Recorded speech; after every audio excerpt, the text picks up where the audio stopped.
5 വക്ത് ഞാൻ കൃത്യമായിട്ട് പള്ളിയിൽ വരുന്നുണ്ടല്ലോ, അപ്പൊ പള്ളിയിൽ കൃത്യമായിട്ട് വരാത്തവനെ കാണുമ്പോൾ നമുക്കൊരു പുച്ഛം, നമുക്കൊരു അഹങ്കാരം, എന്നിട്ട് നമുക്കൊരു ചിന്ത, അന ഖൈറും മിൻ, ഇബ്ലീസ് ചിന്തിച്ച പോലെ അന ഖൈറും മിൻ, ഞാൻ ഓനേക്കാൾ നല്ലവനാണ് എന്നൊരു ചിന്ത നമ്മുടെ മനസ്സിൽ ഇസ്തിഗ്നാഅൻ നശിപ്പിച്ചളയത് നമ്മളെ.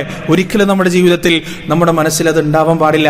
കാരണം പ്രിയപ്പെട്ടവരെ, അവൻ ഏത് സാഹചര്യത്തിലാണ് വളർന്നു വന്നത് നമുക്കറിയില്ല, ഏത് സാഹചര്യമാണ് അവനാക്കിയത് നമുക്കറിയില്ല.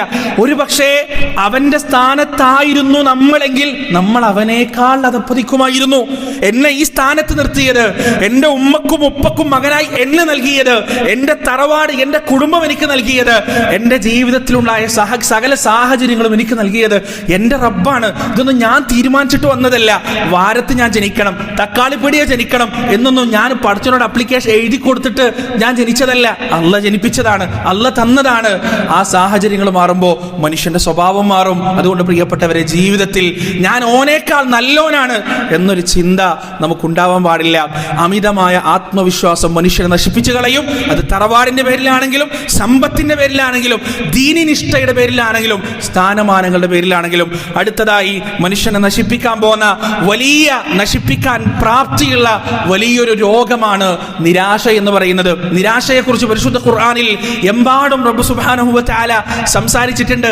അള്ളാഹുവിന്റെ കാരുണ്യത്തിലുള്ള നിരാശ എന്താണെന്ന് അറിയോ? കുഫ്റാണെന്നാണ് പറഞ്ഞത്. ചെറിയ രോഗമല്ലത്, കുഫ്റാണ്. ആരാ പറഞ്ഞത്? യാക്കൂബിന്റെ സൂറത്തുൽ യൂസുഫിൽ നമുക്കത് കാണാൻ കഴിയും. യാക്കൂബ് നബി അലൈഹി സ്വലാത്തു വസ്സലാം തന്റെ മക്കൾക്ക് പറഞ്ഞു കൊടുക്കാണ്. യൂസുഫിന്റെ 87-ാമത്തെ ആയത്തിൽ യാക്കൂബ് അലൈഹി സ്വലാത്തു വസ്സലാം പറയാണ്, ഇന്നഹു ലാ യയഅസു മിർ റൗഹില്ലാഹി ഇല്ലൽ ഖൗമുൽ കാഫിറൂൻ. അല്ലാഹുവിന്റെ കാരുണ്യത്തിൽ ആരെങ്കിലും നിരാശപ്പെടുന്നുണ്ടെങ്കിൽ ഓ കാഫിറാണെന്നാണ്. കാഫിറുകളല്ലാതെ അല്ലാഹുവിന്റെ റൗഹിൽ, അല്ലാഹുവിലുള്ള പ്രത്യാശ നഷ്ടപ്പെട്ടു പോകില്ല എന്നാണ്. അതുകൊണ്ട് നമുക്ക് എപ്പോഴെങ്കിലും അല്ലാഹു ഇനി ഞാൻ ദ്വാരുന്നിട്ടൊന്നും കാര്യമില്ല, ഇത് ഞാൻ ചോദിച്ചിട്ടൊന്നും കാര്യമില്ല എന്ന് തോന്നുകയാണെങ്കിൽ ആ നിമിഷം അഊദു ബില്ലാഹി മിനശ് ശൈത്താനിർ റജീം പറയാ, എന്നിട്ട് ഖേദിച്ചു മടങ്ങുക. വലിയ പാപമാണത്. അതുപോലെ തന്നെ ദലാലത്താണ് അള്ളാഹുവിന്റെ കാരുണ്യത്തിൽ നിരാശപ്പെടുന്നത്. കാരണം എന്താണെന്നറിയോ? മലക്കുകൾ വന്നിട്ട് ഇബ്രാഹിം അലൈഹി സ്വലാത്തു വസ്സലാമിനോട് പറഞ്ഞു, നിങ്ങൾക്ക് ഒരു കുട്ടിയും കൂടി ഉണ്ടാവാൻ പോവാൻ. ഇസ്മായിൽ നബിയുടെ ജനനം കഴിഞ്ഞു, മക്കത്ത് കൊണ്ടാക്കി. അതിനുശേഷം വീണ്ടും 3 മലക്കുകൾ വന്നിട്ട് ഇബ്രാഹിം നബിയോട് പറയുന്നത് അടുത്തൊരു കുട്ടിയും കൂടി ഉണ്ടാവാൻ പോവാൻ. ഇബ്രാഹിം നബി ചോദിച്ചു, ഖാല അബശർതുമൂനി അലാ അമ്മസ്സനിയൽ കിബറു ഫബിമ തുബശ്ശിറൂൻ. ഈ വയസ്സാങ്കാലത്താണോ രണ്ടാമതൊരു കുട്ടിയും എനിക്ക് ഉണ്ടാവാൻ പോകുന്നത്? ഞാനും വയസ്സനാണ്, എന്റെ ഭാര്യയും വയസ്സെത്തിയാണ്, ഞങ്ങൾക്കാണോ പുതിയൊരു കുട്ടി ഉണ്ടാകാൻ പോകുന്നതെന്ന് നിങ്ങൾ പറയുന്നത്? ഖാലൂ ബശ്ശർനാക ബിൽ ഹഖ് ഫലാ തകും മിനൽ ഖാനിതീൻ. ഞങ്ങൾ പറഞ്ഞത് സത്യമാണ്, അതുകൊണ്ട് അങ്ങ് നിരാശപ്പെടരുത്. ആ നിമിഷം ഇബ്രാഹിം നബി തിരിച്ചു ചോദിക്കുകയാണ്, ഖാല വമൻ യഖ്നതു മിർ റഹ്മതി റബ്ബിഹി ഇല്ല ദ്ദാല്ലൂൻ. വഴിപിഴച്ചു പോയവനല്ലാതെ, വഴികെട്ടു പോയവനല്ലാതെ ആരാണ് എന്റെ റബ്ബിൽ നിരാശപ്പെടുക? എന്റെ റബ്ബിൽ ആരാണ് നിരാശപ്പെട്ടു പോകുക? വഴിപിഴച്ചു പോയവനല്ലാതെ. അതുകൊണ്ട് എന്റെ പ്രിയപ്പെട്ടവരുടെ ജീവിതത്തിൽ നിരാശ ഉണ്ടാവാൻ പാടില്ല. പ്രത്യേകിച്ച് ദഅവത്തിന്റെ വിഷയത്തിൽ, പ്രതിസന്ധികളിലുള്ള ദുആയുടെ വിഷയത്തിൽ, അതുപോലെ തന്നെ തൗബയുടെ വിഷയത്തിൽ, പാപങ്ങളുടെ വിഷയത്തിൽ നിരാശ ഉണ്ടാവാൻ പാടില്ല. മഹാനായ യൂനുസ് നബി അലൈഹി സ്വലാത്തു വസ്സലാം തന്നെ സമുദായത്തോട്, ഖൗമിനോട് ദഅവത്ത് നടത്തി. ആരും കേൾക്കുന്നില്ല, പ്രതികരിക്കുന്നില്ല, അനുസരിക്കുന്നില്ല. വദന്നൂനി ഇദ്ദഹബ മുഗാദിബാ ഫദന്ന അല്ലൻ നഖ്ദിറ അലൈഹി ഫനാദാ ഫിദ്ദുലുമാതി അല്ലാ ഇലാഹ ഇല്ലാ അൻത സുബ്ഹാനക ഇന്നി കുൻതു മിനൽ ളാലിമീൻ. അല്ലാഹ് പറയാണ്, ദേഷ്യം പിടിച്ചിട്ട് നിരാശപ്പെട്ടിട്ട് യൂനുസ് അദ്ദേഹത്തിന്റെ സമുദായത്തിൽ നിന്ന് പുറപ്പെട്ടു പോകുകയാണ്. അല്ലാഹ് കാത്തുവെച്ചത് എന്താണ്? അദ്ദേഹത്തിന് വേണ്ടി മത്സ്യത്തിന്റെ വയറിനകത്തുള്ള ഇരുട്ടറയാണ്.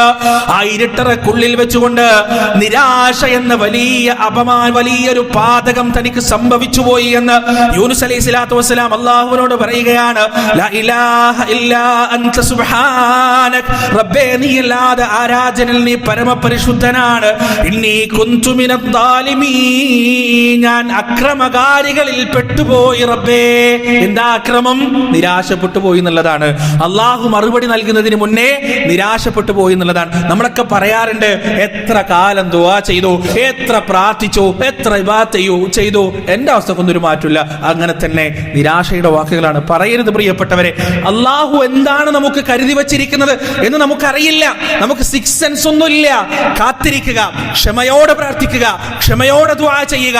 ഒരു വട്ടം ചോദിച്ചു കിട്ടിയില്ലേ, 10 വട്ടം ചോദിച്ചു കിട്ടിയില്ലേ, 100 വട്ടം ചോദിച്ചു കിട്ടിയിട്ടില്ലേ, 1000 വട്ടം ചോദിച്ചു കിട്ടിയിട്ടില്ലേ, 1001ാമത്തെ തവണ കിട്ടുമെന്ന പ്രതീക്ഷയിൽ അള്ളാഹുവിനോട് ചോദിക്കുക. കാരണം ചോദിച്ചിട്ട് എന്തെങ്കിലും റബ്ബ് നമുക്ക് വേണ്ടി തടഞ്ഞു വെക്കുന്നുണ്ടെങ്കിൽ ആ ചോദിച്ച കാര്യം നമുക്ക് ഖൈറല്ല എന്നാണ് അർത്ഥം. അതുകൊണ്ട് ദുആയിൽ ഒരിക്കലും നിരാശപ്പെട്ടു പോകാൻ പാടില്ല. അതുപോലെ നമ്മൾ നിരാശപ്പെട്ടു പോകാൻ പാടില്ലാത്ത മറ്റൊരു വിഷയമാണ് പ്രിയപ്പെട്ടവരെ തൗബ. ശൈത്താന്റെ ഏറ്റവും വലിയ ആയുധാണത്. നമ്മളൊക്കെ തെറ്റ് ചെയ്യുന്നവരാണ്, ഒക്കെ പാപം ചെയ്യുന്നവരാണ്. നമ്മളിങ്ങനെ തെറ്റ് ചെയ്ത് നമ്മൾ തൗബ ചെയ്യും, വീണ്ടും തെറ്റെയ്യും, വീണ്ടും തൗബ ചെയ്യും, വീണ്ടും തെറ്റെയ്യും, വീണ്ടും തൗബ ചെയ്യും. പിശാച് വന്നിട്ട് പറയും, ഇനി നീ തൗബ ചെയ്തിട്ടൊന്നും കാര്യമില്ല, ഇനി നീ തൗബ ചെയ്തിട്ട് കാര്യമില്ല. എത്ര വട്ടായി ഈ തൗബ ചെയ്യണോ, എത്ര വട്ടായി, ഇനി നിനക്ക് പടച്ചോൻ പുറത്തു തരൂല. വല്ലാഹി ഇത് പിശാചിന്റെ വാക്കാണ്, ഇത് ശൈത്താന്റെ വാക്കാണ്. പ്രിയപ്പെട്ടവരെ, 10,000 തവണ തെറ്റ് ചെയ്താലും 11,001ാമത്തെ തവണ തെറ്റ് ചെയ്തിട്ട് റബ്ബിന്റെ മുന്നിൽ ആത്മാർത്ഥമായി തൗബക്ക് വേണ്ടിയുള്ള കൈകൾ നാം ഉയർത്തിക്കഴിഞ്ഞാൽ 1ാമത്തെ തവണ തൗബ ചെയ്യുമ്പോ എങ്ങനെ റബ്ബ് നമ്മെ സ്വീകരിച്ചുവോ അതേപോലെ തന്നെ അല്ലാഹു സ്വീകരിക്കും. ഒരു സംശയം വേണ്ട കാര്യത്തിൽ നിങ്ങൾക്ക്, അതേപോലെ റബ്ബ് സ്വീകരിക്കും. അതുകൊണ്ട് പ്രിയപ്പെട്ടവരെ, തൗബയുടെ വിഷയത്തിൽ, ജീവിതത്തിൽ സംഭവിച്ചു പോയ പാപങ്ങളുടെയും തെറ്റുകളുടെയും വിഷയത്തിൽ നിരാശയുണ്ടാകരുത്. ഞാൻ കണ്ടിട്ടുണ്ട് എത്രയോ ആളുകളെ പള്ളിയിലേക്ക് വിളിക്കുമ്പോ, നിസ്കാരത്തിലേക്ക് വിളിക്കുമ്പോ, ദീനുമായിട്ട് കുറച്ച് അടുക്കെന്ന് പറയുമ്പോ നമ്മളൊക്കെ ഇനി നന്നായിട്ട് എന്ത് കാര്യം, ഇതിങ്ങനെ പോട്ടെ, ഇങ്ങനെ നശിക്കട്ടെ, ഇത് നന്നായിട്ട് കാര്യമൊന്നുമില്ല. കാരണം അത്രത്തോളം പാപങ്ങൾ ചെയ്തിട്ടുണ്ടാവും. പ്രിയപ്പെട്ടവരെ, അല്ലാഹു സുബ്ഹാനഹു വ തആല അവരോടാണ് പറഞ്ഞത്. എന്താ പറഞ്ഞറിയോ പരിശുദ്ധ ഖുർആനിൽ, ഖുൽ യാ ഇബാദിയല്ലദീന അസ്റഫു അലാ അൻഫുസിഹിം ലാ തഖ്നതു മിർ റഹ്മത്തില്ലാഹ്, ലാ തഖ്നതു മിർ റഹ്മത്തില്ലാഹ്. ഖുൽ നബിയെ പറഞ്ഞു കൊടുക്കണം, യാ ഇബാദ്, എന്റെ അടിമകളെ, അല്ലാഹു വിളിക്കാൻ എന്റെ അടിമകളെ, അല്ലദീന അസ്റഫു അലാ അൻഫുസിഹിം, സ്വന്തത്തോട് അക്രമം ചെയ്തു പോയ, പരിധി വിട്ട് പാപം ചെയ്തു പോയ, കണക്കില്ലാത്ത തെറ്റുകൾ ചെയ്തു പോയ, ആരാന്റെ മുന്നിൽ തുറന്ന് പറയാൻ പോലും പറ്റാത്ത വലിയ അപാകതകൾ ജീവിതത്തിൽ കാണിച്ചു കൂട്ടി എന്റെ അടിമകളെ അല്ലാഹു വിളിക്കുകയാണ്. എന്നിട്ട് അല്ലാഹു പറയുന്നത് എന്താണ്? ലാ തഖ്നതു മിർ റഹ്മത്തില്ലാഹ്, അല്ലാഹുവിന്റെ കാരുണ്യത്തിൽ നിരാശപ്പെട്ടു പോകരുത്. ഇന്നല്ലാഹ യഗ്ഫിറുദ്ദുനൂബ ജമീഅ, എത്ര പാപമുണ്ടെങ്കിലും കുഴപ്പമില്ല, ഇങ്ങോട്ട് വന്നോ, ഞാൻ എല്ലാം പുറത്തു തരാം. വമൻ യഗ്ഫിറുദ്ദുനൂബ ഇല്ലല്ലാഹ്, പാപം പൊറുക്കാൻ പടച്ചോനല്ലാതെ, റബ്ബല്ലാതെ മറ്റാരാണ് നമുക്കുള്ളത്? അതുകൊണ്ട് പ്രിയപ്പെട്ടവരെ, പാപങ്ങളുടെ വിഷയത്തിൽ നമ്മൾ ഒരിക്കലും നിരാശപ്പെട്ടു പോകരുത്. റബ്ബ് സുബ്ഹാനഹു വ തആല ഈ 2 രോഗങ്ങളിൽ നിന്ന് നമ്മെയും നമ്മുടെ മാതാപിതാക്കളെയും നമ്മുടെ സന്താനങ്ങളെയും ഭാര്യമാരെയും എല്ലാവരെയും കാത്തുരക്ഷിക്കുമാറാകട്ടെ. വനസ്തഗ്ഫിറുല്ലാഹ ലി വലക്കും വഅൻ ജമീഇൽ മുസ്ലിമീന അജ്മഈൻ വനസ്തഗ്ഫിറൂഹു ഇന്നഹു ഹുവൽ ഗഫൂറുർ റഹീം.